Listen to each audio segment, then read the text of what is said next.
Back on the C10 Camper Special.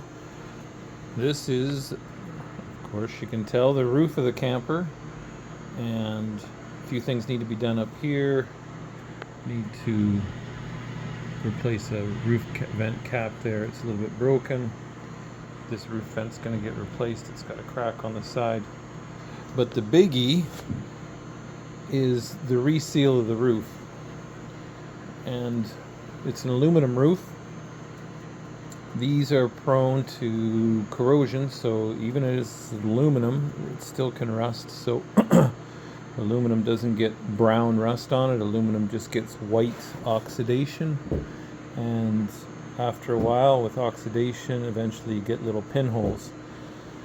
This roof surprisingly looks really good as far as pinholes. I've already done part of the roof. I'll show you. Looks pretty good so far, but I'm going to go ahead and clean up all these nasty areas where sealant's been done previously, and then after that, and I've even got a wire wheel, so I'll take and do some wire wheel in some areas. I've got a couple different types of wire wheel, death wheels here that I'm using, and then I've got just a DA dual action sander as well, using some 80 grit. So at the very least, you got to get off this flaking stuff, all this flaking stuff. I mean, you just don't want to put roof coat over top of that. So the question is, you know, what kind of work do you want to do, or do you want to do the work and do it right? You know, in this case, the guy that owns this, he's planning on keeping it long term, and he likes his rig and he wants to just make it last. And so if we want to make it last and not chintz out, then we're going to have to do the work, and we're going to have to, anywhere where we see areas like this, we're going to have to, at the very minimum, put a scraper blade under it and get any of this loose stuff up. I'm going to go a step farther, and like I said, I'm taking a wire death wheel, and I'm grinding these areas down even, and grinding them back. And then after that, taking a dual action sander and roughing up the roof. I imagine you could just, well, you could do a Super Clean, like I've mentioned before, is a really good product, and you could hose this roof down with a really heavy duty cleaner, scrub it really good after you've got those areas peeled up, and just give it a good clean and let it dry for a long time, and then do your recoat. But for me, this has been sitting inside. It's nice and dry. I just don't want to get it wet, because if I get it wet, water could get in. Although this roof doesn't leak, after I've peeled up all these corners and lifted all this stuff, there's a possibility maybe we get some penetration of water, and it would take a long time to dry and get it out of there. And I don't want to put roof coat over top of water. So I've elected to just leave the camper nice and dry, and instead clean up all these nasty areas, and then take the death wheel, clean it up that way, and then go over it with the DA. So you can see I've done this area already. So I've cleaned up and then gone over it with a dual action sander.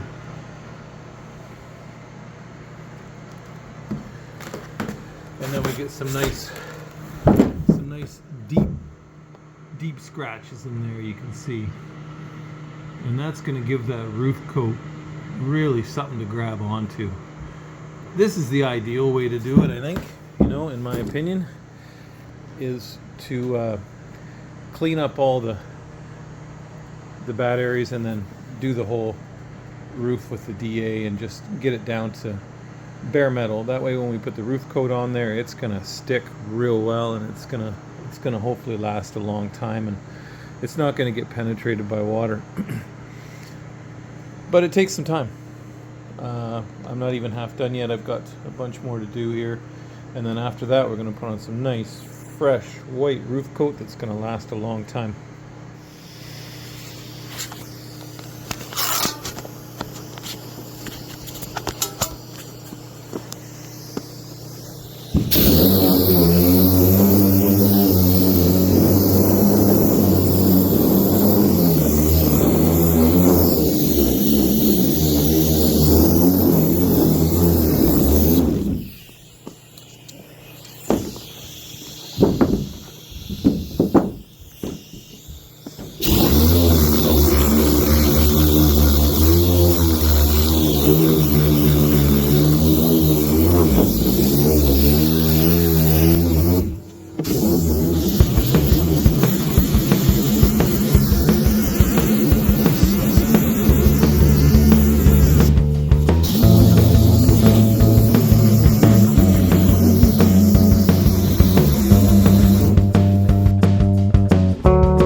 Alright, so it's cleaned up now.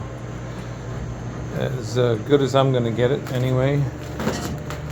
And I'm going to move around a little here.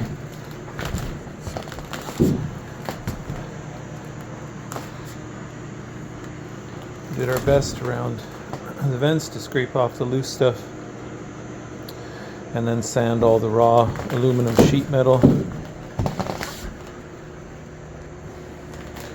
so that there's no oxidation on that sheet metal, so we're not just coating over top of oxidation. Get it as clean as we can. And then next step is the white roof coat, and we'll do 1 coat, 2 coats, not sure, just depending on how it coats. Most likely two full coats, and leave it to dry for 24 hours in between the coats. So here comes the white elastomeric RV roof coat up next. Here is our roof seal. Modified acrylic latex elastomeric roof sealer.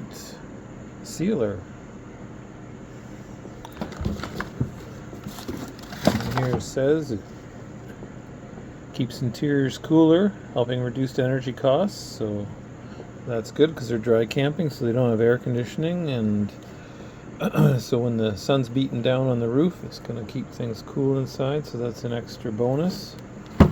So just open this up and give it a good mix. We're going to use a brush and a roller and head up on the roof and make it happen.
And this is our roof after 3 coats of that elastomeric coating.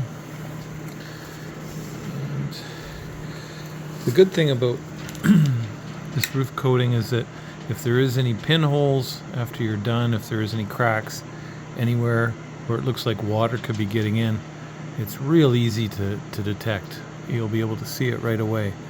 So after you're done and it's dried and cured after a couple days, you just kind of take a look around all your edges and make sure that you don't see any cracks or holes, and then you're good to go. That's it for the roof.